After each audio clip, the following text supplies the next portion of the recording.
જય શ્રી કૃષ્ણ, રાધે રાધે. મિત્રો, આજના વિડીયોમાં આપણે જાણીશું ચૈત્ર મહિનાની અમાવસ્યા વિશે. સામાન્ય રીતે અમાવસ્યા દરેક મહિનામાં આવે છે અને દરેક મહિનાની અમાવસ્યા ખૂબ જ મહત્વપૂર્ણ હોય છે. પરંતુ ચૈત્ર મહિનાની અમાવસ્યા ખાસ કરીને ખૂબ જ મહત્વપૂર્ણ હોય છે અને તેનું કારણ છે કે ચૈત્ર મહિનામાં સ્નાન દાન વગેરે આખા મહિના દરમિયાન કરવામાં આવે છે. આખા મહિનાનો અર્થ કે ચૈત્ર મહિનાનું વ્રત ધારણ કરવામાં આવે છે. ઘણા ભક્તો સ્નાન કરે છે, દાન કરે છે, તો ઘણા ભક્તો એવા છે કે દરરોજ સ્નાન દાન કરી રહ્યા છે. પરંતુ ઘણા ભક્તો એવા પણ છે જે ચૈત્ર મહિનામાં દરરોજ સ્નાન અને દાન કરી શકતા નથી. આવી સ્થિતિમાં અમાવસ્યા તિથિ એટલે કે કેટલીક ખાસ તિથિઓ જે ચૈત્ર મહિનામાં આવે છે તે ખૂબ જ મહત્વપૂર્ણ હોય છે. જો તમે દરરોજ સ્નાન દાન નથી કરતા તો આ ખાસ તિથિઓમાં તમારે દાન અને સ્નાન જરૂર કરવું જોઈએ.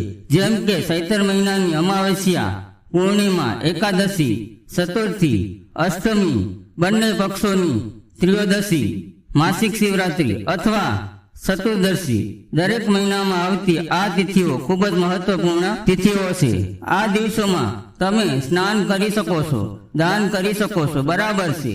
તો આજના વિડીયોમાં તમે જાણશો કે અમાવસ્યા તિથિ ચૈત્ર મહિનાની કૃષ્ણ પક્ષની અમાવસ્યા તિથિ ક્યારે હશે, આ તિથિનો પ્રારંભ ક્યારે થશે, સમાપન ક્યારે થશે. ઘણા ભક્તો એવા છે કે જે અમાવસ્યા તિથિનું વ્રત ધારણ કરે છે પિતૃઓની કૃપા મેળવવા માટે અથવા અખંડ લક્ષ્મીના આશીર્વાદ મેળવવા માટે.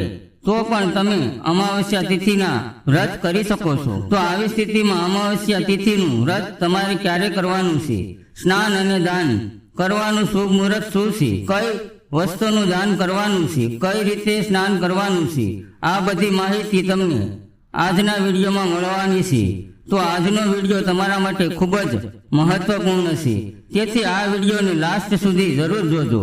જો તમે ચાહો છો કે ભગવાન ભોળાનાથ, ભગવાન વિષ્ણુના આશીર્વાદ હંમેશા તમારા અને તમારા સમગ્ર પરિવાર ઉપર બની રહે તો આ વિડીયોને ફક્ત એક લાઈક કરી લેજો અને કોમેન્ટમાં હર હર મહાદેવ લખી લેજો. તો સૌથી પહેલા જાણીએ કે અમાવસ્યા તિથિ ક્યારે શરૂ થશે, ક્યારે પૂરી થશે અને અમાવસ્યા તિથિનું વ્રત આપણે ક્યારે કરવાનું છે. તો જુઓ, ચૈત્ર મહિનાની અમાવસ્યા તિથિનો પ્રારંભ થઈ રહ્યો છે 16 એપ્રિલે રાત્રે 8:01 અને અમાવસ્યા તિથિનું સમાપન થશે 17 એપ્રિલે સાંજે 5:21.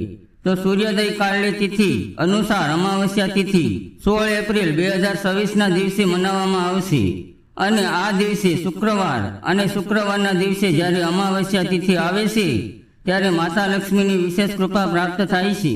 આવી સ્થિતિમાં વિધિ વિધાનથી સંયુક્ત રીતે શ્રી હરિ વિષ્ણુ અને માતા લક્ષ્મીની પૂજા કરીને શ્રી સૂક્ત અથવા પછી કનકધારા વસ્ત્રોનો પાઠ કરવાથી માતા લક્ષ્મી પાસેથી અખંડ લક્ષ્મીના આશીર્વાદ તમને મળે છે. તો ચૈત્ર મહિનાની અમાવસ્યા 17 એપ્રિલ 2024ના દિવસે મનાવવામાં આવશે. સ્નાન દાન વગેરે, પિતૃતર્પણ વગેરે બધા કાર્યો આ જ દિવસે કરવામાં આવે છે. હવે વાત કરીએ અમાવસ્યા તિથિના શુભ મુહૂર્તો વિશે. તો જુઓ, 17 એપ્રિલે સૂર્યોદય કાળનો સમય છે સવારે 5:54 અને સૂર્યાસ્ત થશે સાંજે 6:48. સવારે 4 વાગ્યાથી લઈને 5 વાગ્યા સુધી બ્રહ્મ મુહૂર્તનો સમય છે અને અભિજીત મુહૂર્ત સવારે 11:56 થી બપોરે 12:48 સુધી છે. તો સ્નાન દાન માટે બ્રહ્મ મુહૂર્તનો સમય સૌથી શ્રેષ્ઠ છે. તે ઉપરાંત અભિજીત મુહૂર્તમાં તમે દાન વગેરે કાર્યો કરી શકો છો. કોઈ પણ શુભ કાર્ય તમે અભિજીત મુહૂર્તમાં કરી શકો છો. અને વાત કરીએ રાહુકાળની, તો સવારે 10:45 થી બપોરે 12:21 સુધી આ રાહુકાળનો સમય છે અને રાહુકાળમાં કોઈ પણ શુભ કાર્ય શરૂ કરવું ન જોઈએ. પરંતુ જો તમે પહેલેથી કોઈ કાર્ય કરી રહ્યા હોય તો તમે કાર્ય શરૂ રાખી શકો છો. અમાવસ્યા તિથિ સંપ્રીત હોય છે માતા લક્ષ્મી અને પિતૃઓને. તો આજના દિવસે પિતૃઓની કૃપા મેળવવા માટે પિતૃઓનું તર્પણ કરો, પિંડદાન કરો. પિતૃઓ માટે તમે દીપદાન કરી શકો છો, પીપળાના વૃક્ષની પૂજા કર્યો છો. તેના ઉપરાંત ઘરના મુખ્ય દ્વાર ઉપર દીપદાન કરો. પિતૃઓ માટે, જેથી પિતૃઓની આત્માઓ તૃપ્ત થાય છે અને પિતૃઓની કૃપા મેળવવા માટે આજે તમારે સાત્વિક ભોજનનું પાલન કરવું જોઈએ કે આચાર વિચાર વ્યવહાર શુદ્ધ રાખો, ઘરમાં શુદ્ધ અને સાત્વિક ભોજન બનાવવું, તામસિક ભોજન અને માંસ મદિરાથી દૂર રહો, ઘરમાં કલેશ ન થાય તેનું ધ્યાન રાખજો. શક્ય હોય તો ગંગા સ્નાન કરી શકો છો, કોઈ પણ પવિત્ર નદીમાં સ્નાન કરો શકો છો.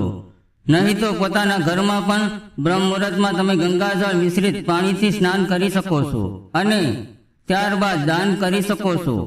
દાન કઈ કઈ વસ્તુનું કરવું છે? દાન તમે સીધું કરી શકો છો, કોઈ પણ બ્રાહ્મણને ભોજન કરાવી શકો છો અથવા ખાવાની કાશી સામગ્રીનું દાન પણ કરી શકો છો.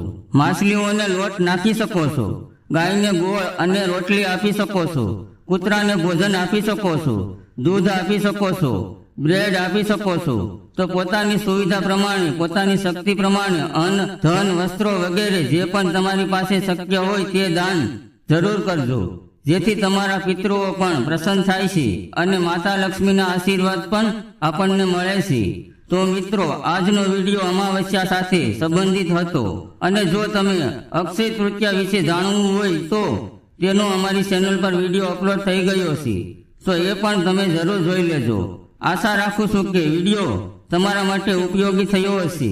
જો આ વિડીયો પસંદ આવ્યો હોય તો વિડીયોને લાઈક કરો, શેર કરો અને ચેનલ પર પહેલી વાર આવ્યા હોય તો સબસ્ક્રાઇબ કરીને બેલ આઇકોન જરૂરથી દબાવી દેજો.